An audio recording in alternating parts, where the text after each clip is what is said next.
দাজ্জালের জন্য অপেক্ষা করো।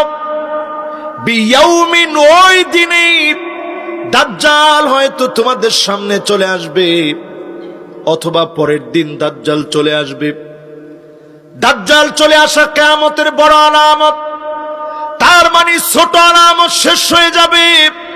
মুমিন আর মুনাফিকের দুইটা ভাগের মধ্য দিয়ে একদিকে থাকবে মুমিন, অন্যদিকে থাকবে মুনাফিক। ইমাম মাহদী আলাইহিস সালামকে আল্লাহ পাক পাঠায়া দিবেন। এত বড় দুঃখ আমাদের জন্য।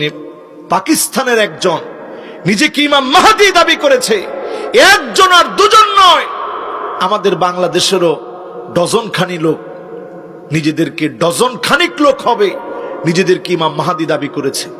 কিয়ামতের আগে এগুলা বেড়ে যাবে। দাজ্জালুন কাযাবুন, নবী আলাইহিস সালাম বলেন 30-এর অধিক মিথ্যুক দাজ্জাল